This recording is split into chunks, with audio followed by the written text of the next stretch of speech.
Good morning po mga ka-blissful and Dayas. I'm here in this corner.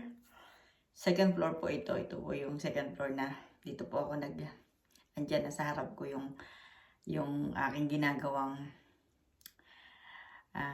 gym. Dito na rin po ako nag-aaral. Dito na rin po ako nag-i-stay kasi kalimitan po dito ko po nararamdaman na ako po ay tahimik mga ka-blissful. Kasi sa baba po, napakadami pong distraction. Marami po akong nakikita. Dito po walang mga gamit. So, ang nakikita ko lang po, ayan, yung mga decor ng Christmas decor, right? Kanina po tayo po ay naglakad. Naglakad po tayo sa labas. Nag-shovel po ako.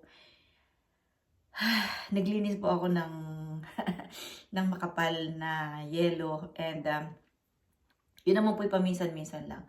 Siguro po sa isang buwan, isang beses lang. And kung papalarin po, baka po yan lang ang una at sana po ihuli na. Kasi last year po, hindi po nagkaganon mga ka-blissful. Pero, alam niyo po ba na may dala akong chips? For the longest time, hindi po ako kumakain ng chips. Pero, bumili po ako para naman po, mas better daw po na pagbigyan na kumain ng chips kaysa yung nakakakita ka ng taong kumakain ng chips pero hindi ka nakakakain. Parang, ikaw na rin yung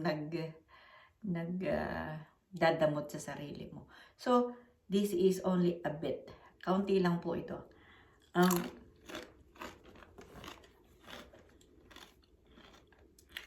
Masarap po. Pero, napapansin po ninyo pag marami na kayong nakakain yan. Yung pundila ninyo, sila na yung umaayaw. And I have this also.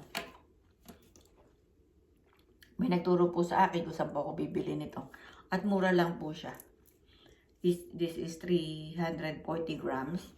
$3 lang po siya. $3 in dollar store. Dollar store lang po pala siya binibili. Kaya marami po doon. Marami pong pagpipilian. So, bakit po ba ako nandito sa inyong harapan? Kasi nga po, ayan. Kanina po ako'y doble-doble ang suot. Pagpasok ko po ng bahay, mainit. Ayoko po ng mainit mga ka-blissful. Sa totoo lang, ayoko nga po ng heater. Pero hindi naman po pwede na walang heater ang bahay. Hindi din po naman po na wala din akong heater kasi ako po ay uubuhin. So, ang aking po ibabahagi ay aking struggle. Struggle ko po. May struggle po sa pagbabago, di ba? Pagbabago ng mga nangyayari, dating mainit, biglang malamig, may mga dinadaanan sa buhay. May mga, yung po palang problema, hindi dapat talaga pinoproblema. Ang problema na ang mga problema. Di po ba? Di po ba? Ang mga problema na sila na bahala sa kanila. Kasi pagka po pala, naiintindihan ko po yung sarili ko. Pagka po yung problema, pinoproblema kung hindi po ako nagiging hindi po ako nagiging producer. Wala pong ipinoproduce ang utak ko, kundi ang tumigil. Ganyan po. Nalalambot. Nalalambot at mukhang kahit po ako nag-exercise, ako po ay tumataba. Gumaganon po. Sa halip po na tumataas, gumaganon. So, wag po natin gagawin yun mga ka-blissful. Wag po nating hayaan sa umaga na ang manatili sa atin ay kalungkutan, problema. Ang problema po ay nasusolusyonan. Pero kung ang problema, iniisip natin na hindi natin magagawa. Daming naging problema pero nasusolusyonan, di po ba? Kaya, ayun, solusyonan. May solusyon. Kailangan lang huwag magtigil, huwag umistop dun sa mga iniintindi. At kasi pagka yung problema na lang yung iniisip mo, lalong dumadami yung problema mga ka-blissful. Na ano po ba ninyo, na realize niyo po ba na totoo siya? Totoo po yung sinasabi ko na pag yung problema ay pinoproblema, dumadami po yung problema. 1, 2, 3, 4, 5. So, let's pray for the best of all of us, right? Sana po ay ang darating pong 2025 ay maging what do you call that? Maging masagana, abundant, marami. At ang health po natin, ang health is wealth. Kailangan po nating alagaan ang ating utak, ang ating isip. Kasi pag hindi po pa talaga natin inalagaan siya, wala pong nagiging produce na maganda. Lahat po ay kumbaga hindi siya lumalakad, hindi siya nag-grow, nag-stop na siya. And then, gaya po nung sinabi ko dun sa mga una-una kong mga vlog, 177 vlogs na po yung ginawa ko. And kung ako'y titigil, sinong gagawa nito? Wala pong gagawa, mga ka-blissful. Ang masama po ay tumigil ako. Ako po ang lugi. Hindi sila. Ako. So, dyan lang po kayo. Samahan niyo po ako, mga ka-blissful. Samahan po ako ninyo dito sa journey ko na to. And pagpasensyahan niyo po minsan ako po ay walang vlog. Kasi ang dami-dami ko pong iniisip. I don't know how. Ayun nga po, ang dami-daming dumaan at mga nangyari sa aking mukha. Lumalabas po sa mukha ko yung stress na ayoko na po siyang maramdaman, mga ka-blissful. Tama na. Hindi ko na ikaw ina-accept sa buhay ko, stress. Too much. O, diba? Yes, too much. Humaba na po ang buhok ko at kailangan ko pong magpagupit or ako na lang po ang magugupit niyan, mga ka-blissful. Gupitin ko na lang kaya na ganyan, oh. So para hindi na siya gumaganon. Pero we'll see. So, ayan, mamaya po ako ay katatapos ko lang pong mag-exercise at saka yung pong mga damit ko ng mga pang summer, akin pong tinanggal na yung mga hindi ko na kailangan.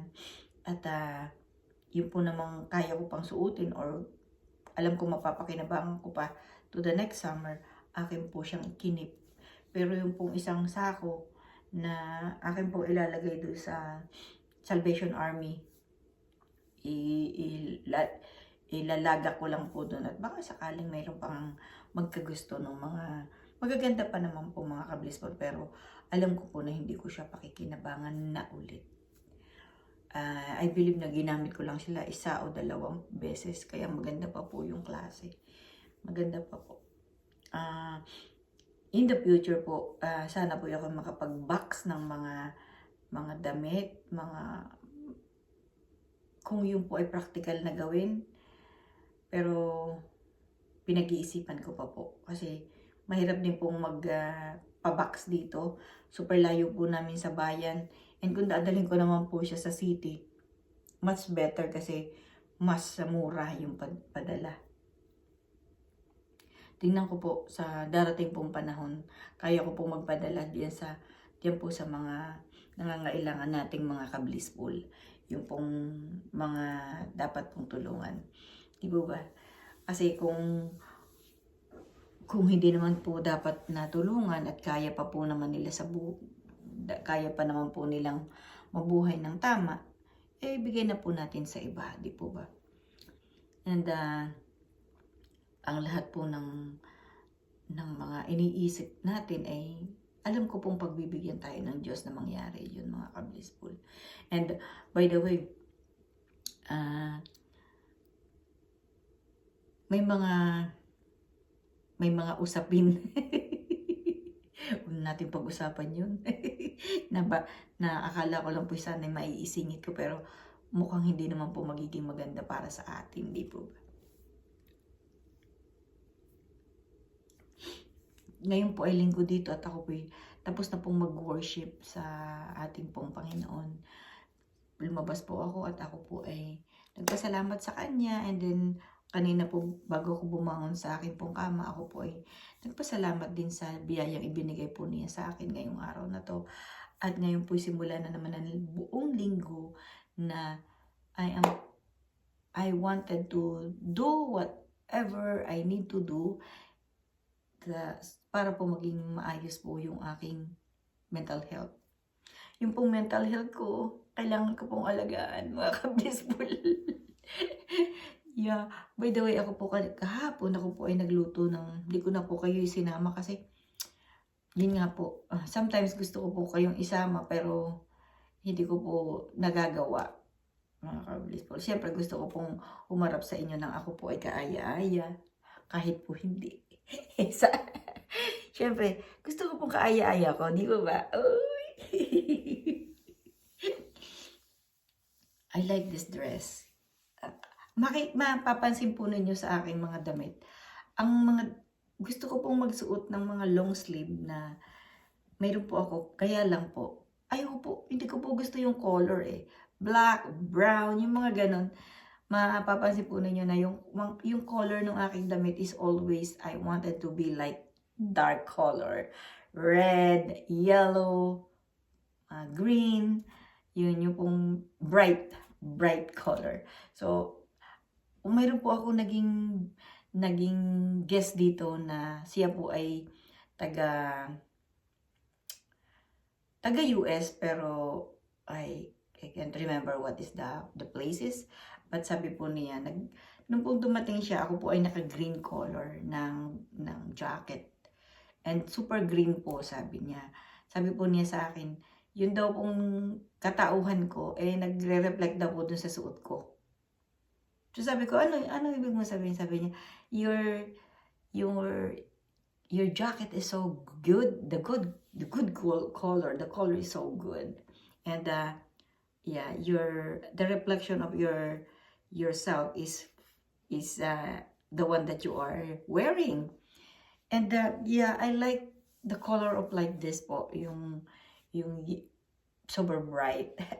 And sabi nga, mayroon nga po akong kaibigan na sinabi niya, Dok, bakit na sa taglam, ang lamig-lamig naman diyan, sabi niya gano'n. Pero bakit ikaw ay naka short sleeve?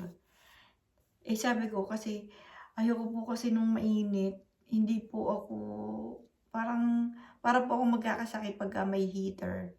And yung parang, yung buong katawan ko ay balot. Well, sa labas, pwede siguro, di ba? Pero yun nga po yung aking, yun po ako. So, well, nakausap ko po yung panganay ko and I just want to use this opportunity to say, good morning, Ate Joy, and thank you so much for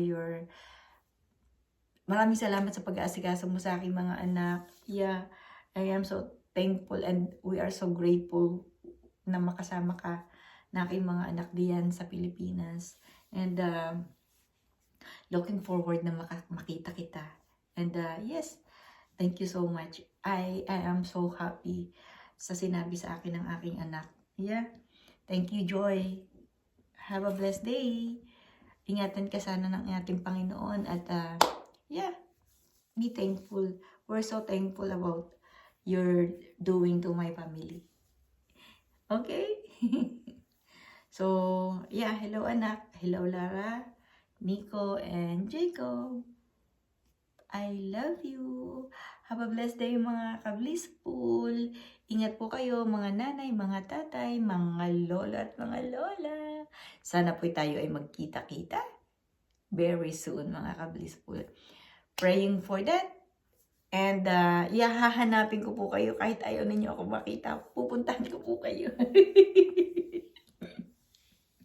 I'm so excited po na mangyari po yun mga ka-blissful. Well, tomorrow po is our 4th month and almost magiging ano na po tayo, magiging 300 na po ang subscriber and so much love po yung binibigay ninyo sa akin, yung pong time ninyo sa akin. Maraming salamat po mga ka-blissful. Ingat po kayo palagi. Mahal ko po kayo. Bye-bye for now.